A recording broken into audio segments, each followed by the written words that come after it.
7 de la mañana con 7 minutos. Amigos y amigas, el día de ayer, con 85 votos afirmativos, 15 negativos, 2 votos en blanco y 32 abstenciones, la Asamblea Nacional destituyó a la superintendenta de bancos, Ruth Arregui.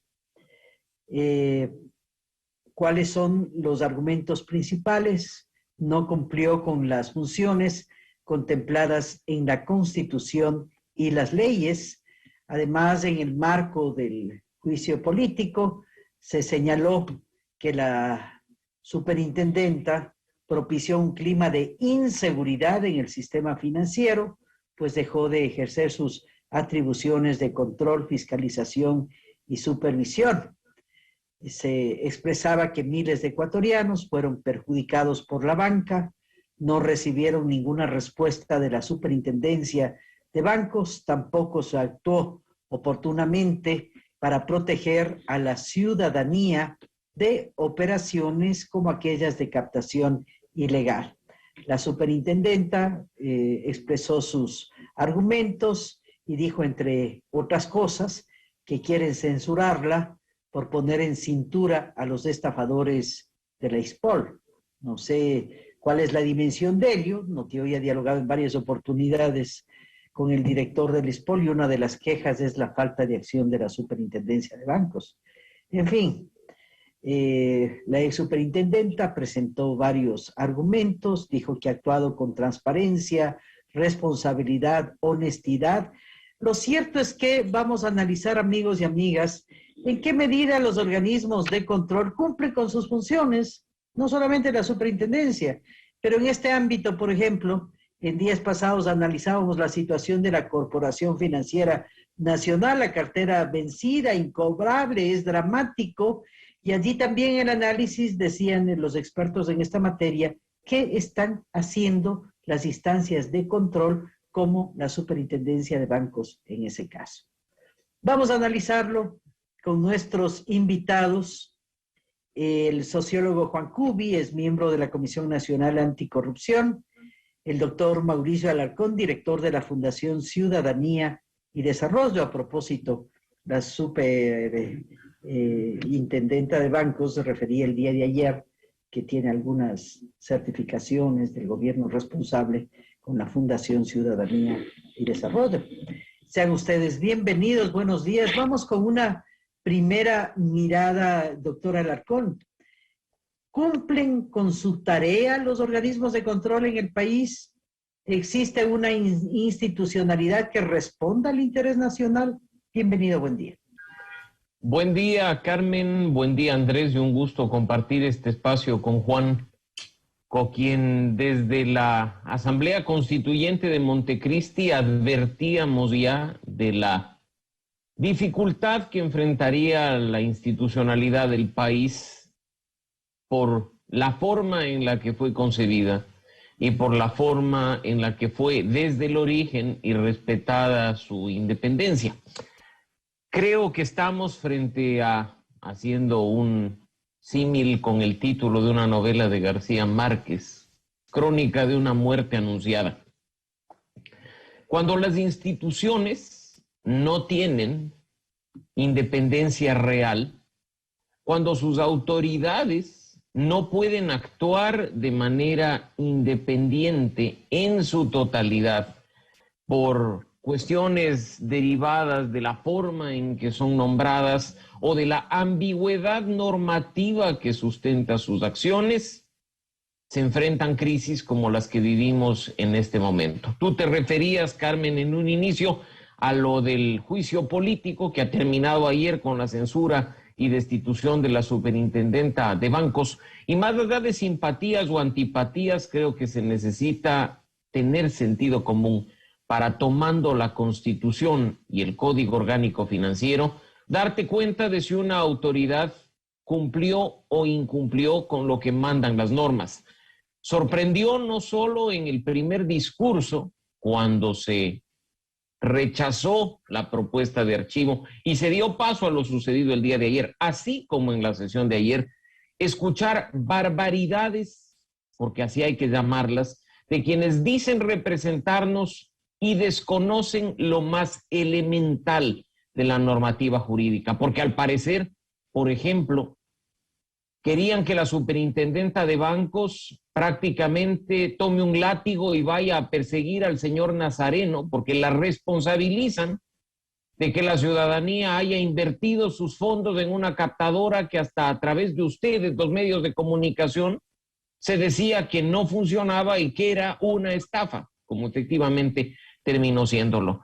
O cuestiones tan elementales como que se le acusa de hacer aportes a organismos internacionales de asistencia técnica, lo cual es un absurdo.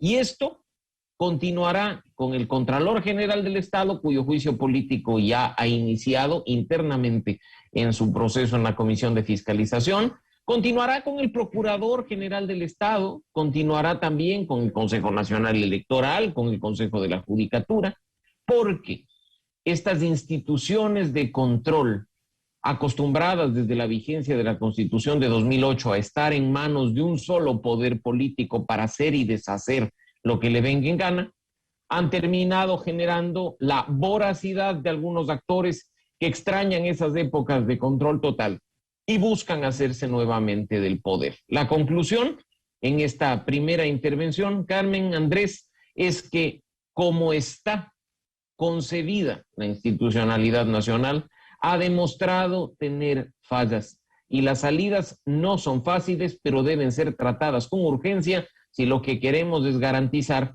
la democracia y el Estado de Derecho en el país. Sociólogo Cubi, ¿cuál es su primera mirada? ¿Dónde está el punto, ¿no? Por un lado tenemos esta debilidad institucional que viene desde la fuente de origen, es decir, desde la designación, como refería el doctor Alarcón. Y por otro, también una asamblea que prioriza el interés político antes que el interés nacional para sostener un juicio con sustento cierto. Entonces, ¿cuál es ese escenario que se presenta en el país, sociólogo Cubi? Bienvenido, buen día. Buenos días, Carmen, Andrés, un saludo a Mauricio. La institucionalidad del país, la crisis, digamos, de esa institucionalidad no nace con la Constitución del 2008.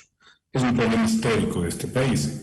No voy a ser yo aquí de defensor de la Constitución del 2008 porque yo he sido crítico de algunas de sus funciones. Por ejemplo, desde un inicio me puse al Consejo de Participación Ciudadana y Control Social porque me parecía un ejemplo totalmente contrario a la lógica de los poderes republicanos, ¿no? Es decir, el primer poder del Estado es la Asamblea y debería ser la que se encargue de una serie de funciones que se le encargaron a este Consejo de manera absolutamente, no diría yo antidemocrática, sino absurda desde una lógica de la estructuración de las instituciones en una democracia, ¿sí?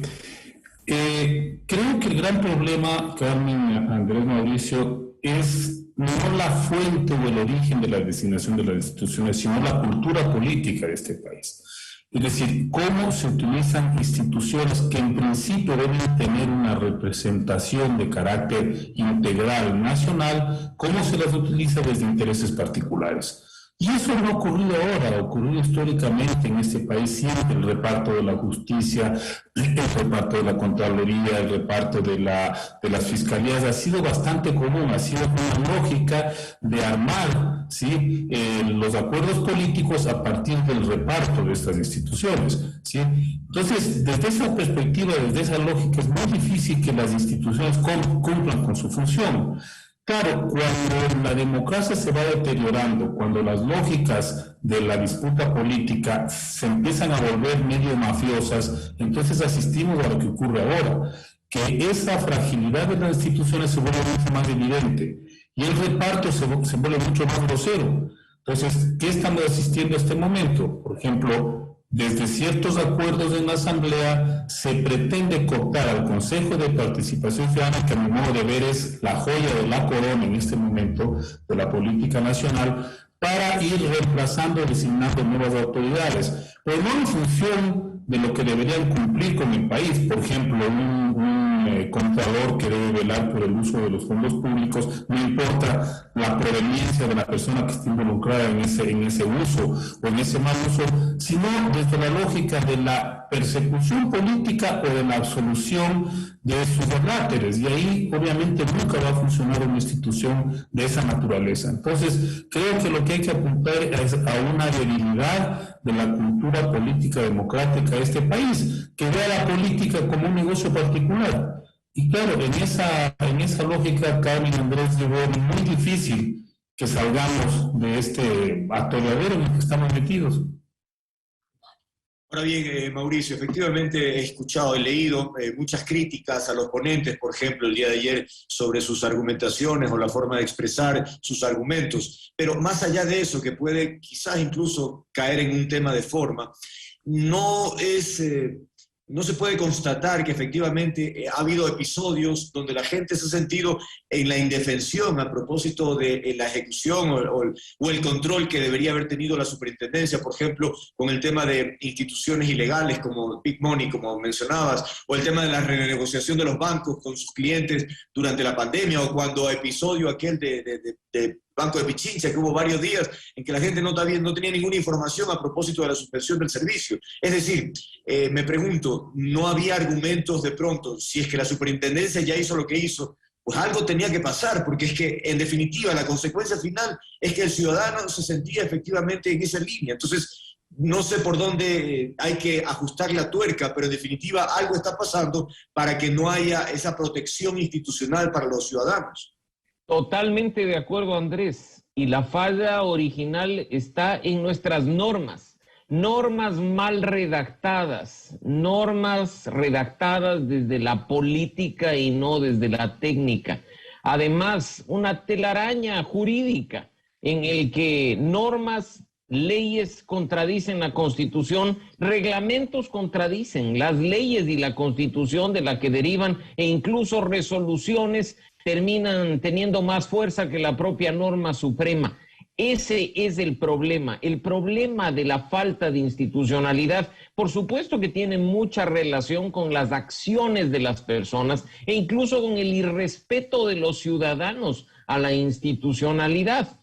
Claro que sí, pero cuando las leyes no son claras, cuando las leyes establecen atribuciones ambiguas, por mucho que una autoridad, y voy a hablar en general, intente actuar para satisfacer lo que la ciudadanía demanda a través de redes sociales, por citar un ejemplo, se enfrenta a la disyuntiva de actuar conforme dice la norma y afectar o no dar gusto a quienes reclaman cierto tipo de acciones, o actuar por encima de la ley y estar ahí sometida a los procesos que pueden terminar de una manera incluso sancionatoria en cuanto a temas penales. Entonces, creo que hay que empezar a revisar todo. Bien lo decía Juan y lo ratifico también. No, los problemas no empiezan ni terminan con la Constitución de 2008, pero se dijo que la Constitución de Montecristi venía a resolver todo prácticamente en cuanto a la forma de designación de autoridades, en cuanto a la no dependencia de los poderes fácticos, término que se utilizó en aquel entonces, y que pues prácticamente era la varita mágica a través de la cual refundábamos el país para tener unas instituciones que funcionarían 300 años. La Constitución tiene apenas 13 y ya ha demostrado falencias, tantas falencias que sus propios creadores, 3 años después, recordarás tú, en 2011, ya empezaron a encontrar la forma de, mediante referendo, cambiar el Consejo de la Judicatura. Así es que acá, por favor, ni mucho menos se pretende que se refunde la patria con una nueva Constitución, pero creo que hay que hacer desde los actores políticos, desde los actores de sociedad civil y los tomadores de decisiones, un análisis profundo y serio de las causas que han originado la situación en la que nos encontramos. Se dijo que el Consejo de Participación Ciudadana no funcionaría porque era entregarle un poder ad hoc a un cuerpo colegiado dependiente de un solo partido político. Los resultados, los que estamos viviendo ahora. Incluso para deleite de nuestra audiencia, 3 años y medio sin poder iniciarse el concurso para designar un defensor público. 3 años y medio. Ese es el resultado de la dependencia de un cuerpo colegiado claramente vinculado a intereses políticos por encima de cualquier disposición constitucional y legal, como lo he mencionado. Juan, uno de los problemas que se anota en este embrollo de normas y que finalmente complican la salida de diferentes problemas es que finalmente se busca una salida política. Y, por ejemplo, se recuerda el caso del Consejo de Participación Ciudadana transitorio, que por esa coyuntura política finalmente se apeló a una figura de carácter extraordinario que también ahora nos trae consecuencias. Y entonces las salidas generalmente no es precisamente con el apego a la normativa, sino busquemos una salida política para de alguna manera dar una solución inmediata, porque lo contrario tomaría mucho tiempo. ¿Es una buena estrategia eso, Juan? Andrés, las instituciones del Estado tienen una relación directa con la política. No hay que tenerle miedo al concepto de político para tratar de resolver este tipo de dificultades, porque a fin de cuentas las decisiones sobre cómo se estructura y se maneja el Estado dependen de la confrontación política. No hay otra forma de resolverlo. Ahí se expresan de alguna manera visiones de cómo debería estructurarse un Estado, qué debe hacer un gobierno, etcétera, etcétera. El problema es cuando ese sentido de la política no responde a una concepción de cómo manejar un Estado en su conjunto, una sociedad, sino que se vuelve una disputa de intereses particulares, de grupos de poder. Ese es, a mi modo de ver, el gran problema de este país. Entonces, yo siempre utilizo un concepto que no les gusta mucho a los abogados, a lo mejor Mauricio se va a poner un poquito, le va a dar un poquito de resquemor, y es esta idea de fetichismo jurídico, es decir, eso de pensar que la sola creación de leyes cambia la realidad. Y en eso hemos sido expertos en la historia de este país. Pensamos que una constitución cambia la realidad. Las leyes son consecuencia del funcionamiento de una sociedad, de cómo se acomodan las disputas de poder, y en función de eso la sociedad al cambiar exige una renovación de leyes, etcétera, ¿no? Entonces, a veces ciframos mucho las expectativas en que basta con que se ajuste una normativa para que las cosas cambien. Yo me pregunto si tenemos nosotros una serie de cuerpos legales que tienen mucha historia en este país y no obstante el momento de aplicarlos empiezan este tipo de violación casi que sistemática de la norma, estos acuerdos debajo de la mesa, estos chanchullos que se suelen hacer a espaldas del pueblo, a espaldas de la normativa. Entonces es muy difícil esperar que esos grupos de poder, ¿sí?, que utilizan la ley en su beneficio vayan a respetar una normativa de carácter general. Es bastante difícil, en este país lo hemos vivido siempre. Entonces yo creo, Andrés, Carmen, Mauricio, que el origen de esto, ¿sí?, está en una sociedad que está plagada de desigualdades, ¿sí? Y entonces, ¿qué es lo que sucede? Que la gente cuando ve que sus derechos no se cumplen porque existe alguien con poder que violando la ley saca ventaja, entonces la gente empieza a desconfiar de todas las instituciones. La gente empieza a ver con suspicacia cualquier institución. Vamos al campo de la justicia, Andrés, Carmen, ¿sí? Podemos hacer miles de reformas de la justicia, pero si el ciudadano común y corriente que va a una administración de justicia ve que no se respetan sus derechos, ve que detrás de eso existen amarres, tráfico de influencias, coimas, lo que va a hacer la gente va a desconfiar de toda la justicia en general, desde el juzgado más pequeño hasta la Corte Nacional de Justicia. Entonces, claro, si no resolvemos desde la sociedad ese tipo de desigualdad, ese tipo de justicia estructural, es muy difícil esperar que las instituciones funcionen de una manera absolutamente proba, independiente, eficiente. Es un problema de carácter mucho más complejo que desde la simple normativa. Totalmente de acuerdo. El día de ayer justamente analizábamos el tema de los jueces a la carta, ¿no?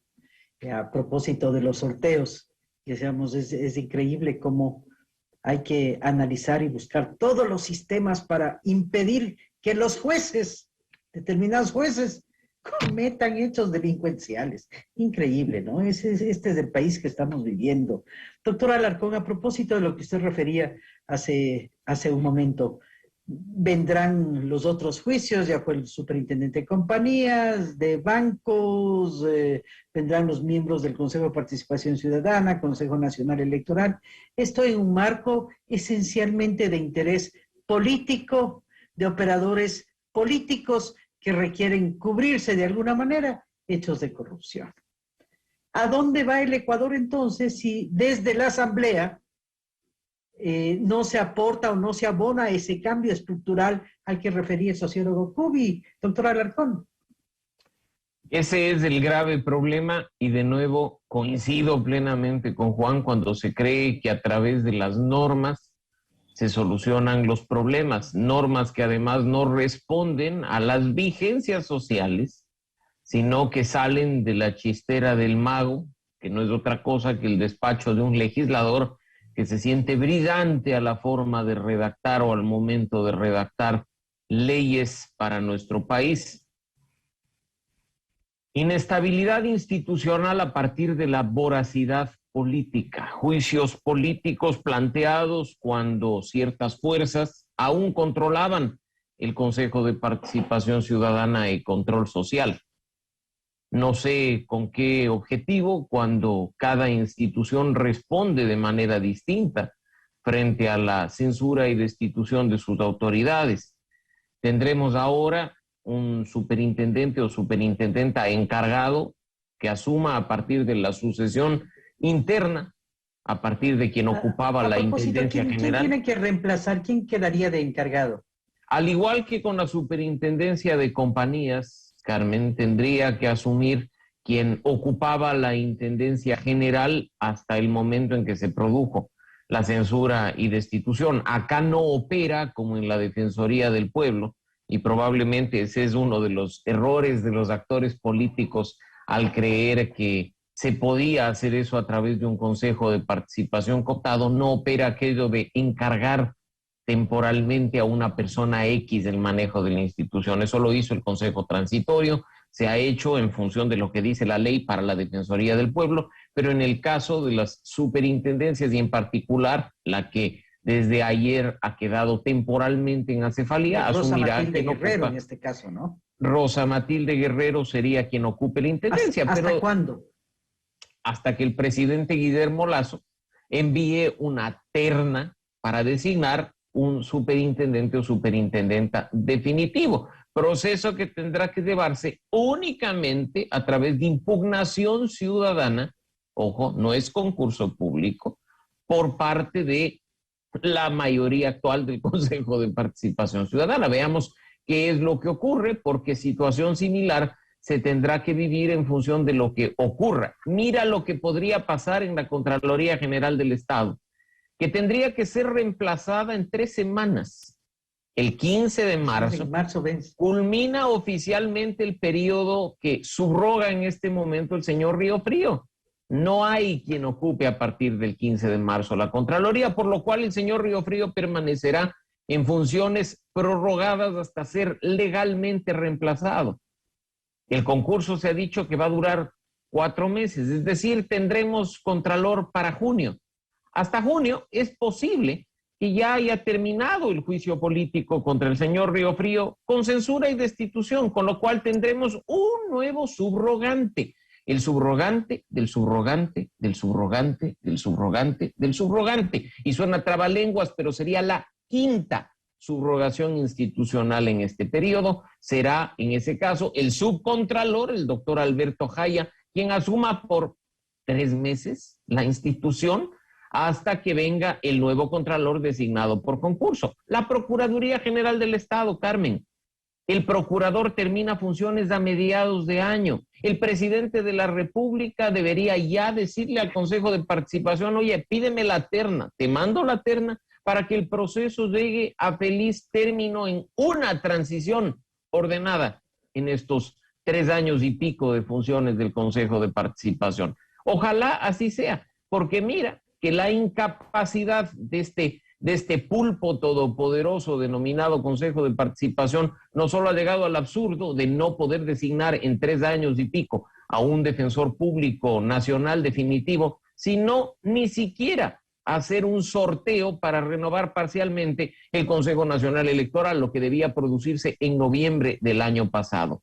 Aquí sí, quizá la salida está en reformas constitucionales. Ya la Corte Constitucional ha dicho cuál es el proceso a seguir. No es una simple consulta popular como muchos creen. Hay un proceso establecido no en uno, sino en 4 dictámenes de la Corte Constitucional y pues ojalá lo antes posible, sin demagogias, sin populismos y sin voracidades políticas, se pueda empezar a solucionar, al menos en parte, lo que está sucediendo. Lo siguiente será cambiar la cultura política de todos los ecuatorianos para que comprendan de mejor manera cómo funcionan y se sostienen las instituciones.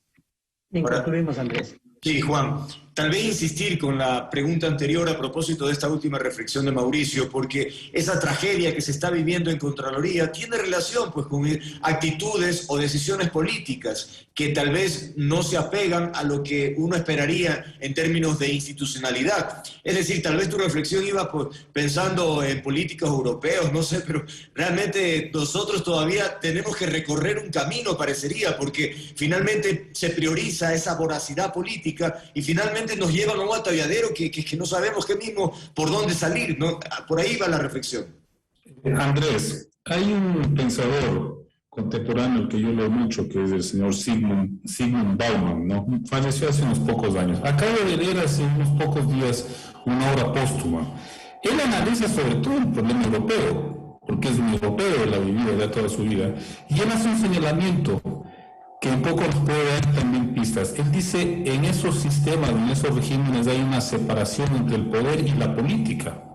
En Europa está hablando, es decir, la política parece como una especie de pantalla detrás de la cual operan los poderes fácticos, los poderes reales globales, es decir, esas megacorporaciones, esos complejos militares e industriales que fomentan la guerra al margen de la lógica política. Lo estamos viendo este rato en Ucrania y Rusia, ¿no? Si son capaces de promover una guerra que puede ser devastadora, porque ahí hay juegos de intereses que están ya al margen de la formalidad política, ¿sí? Y entonces, ¿qué es lo que sucede? Que allá también se desgañitan tratando de darle cierta lógica, por ejemplo, la participación de la sociedad, a los derechos, y se dan cuenta de pronto de que hay otros poderes fácticos que operan y que van tomando decisiones estratégicas de carácter global, de manera que nosotros tampoco es que estamos muy distantes de esa lógica global.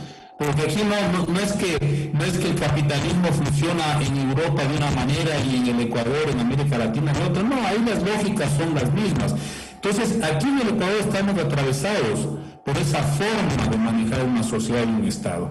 Sí, tenemos una pantalla donde se hace la política formal, el Congreso, los debates, los partidos, pero en la práctica operan poderes reales, grandes poderes económicos que sin exponerse son los que van más o menos definiendo cuáles son las decisiones estratégicas, cuáles son las medidas que se pueden tomar. Y muchas veces los ciudadanos de a pie, como nosotros que observamos, que no estamos inmiscuidos en este tipo de manejos, nos sorprendemos porque no entendemos a qué se deben determinadas decisiones.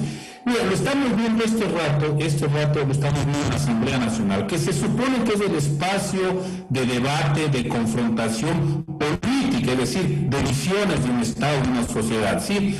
Y entonces nos sorprendemos porque a propósito de la votación, por ejemplo, de la ley del aborto por violación, resulta que los partidos han votado cada uno fragmentado. Es decir, eso expresa que los partidos en la Asamblea no están representando una concepción de la sociedad o de grupos sociales respecto de un tema fundamental, por ejemplo, la ley del aborto. Algunos toditos fragmentados, cada uno votó de acuerdo a su visión particular. Eso es peor, por ejemplo, cuando se votan ya leyes que tienen que ver con la utilización colectiva, la utilización general de recursos, por ejemplo, la ley tributaria, que eso sí ya definía a dónde y cómo se iban a administrar los recursos de este país. Y también sorprende pues que hayan grupos o partidos que se fragmentan en estas votaciones, lo cual refleja que no es que hay una concepción política de cómo construir un Estado, de cómo construir un proyecto de país. No, hay una expresión de intereses concretos, particulares, parciales, y en muchos casos que representan a grandes intereses económicos. Entonces ahí es dificilísimo, Andrés, respecto a tu preocupación, es dificilísimo que nosotros esperemos que las instituciones, por ejemplo, del Estado, para hablar de las instituciones grandes, ¿sí?, se estructuren en función de una necesidad, de un interés general, colectivo, nacional. Es bien difícil, porque detrás están operando estos grupos de poder, estos intereses particulares que quieren manipular esas instituciones en favor de esos intereses particulares. Ahí es dificilísimo. Entonces, claro, intentamos, tratamos, hacemos intentos porque esa institucionalidad funcione de acuerdo a los principios que la establecen. Contralor quiere decir controlar, el procurador significa defensa del Estado, el fiscal significa investigar los delitos. Eso aspiramos los ciudadanos. Pero el momento en que ponemos en práctica esas instituciones nos damos cuenta que no funcionan de esa manera. Bien. Muchas gracias por habernos acompañado. Gracias a Juan Cubi y gracias a Mauricio Alarcón por haber estado con nosotros. 7:37 minutos.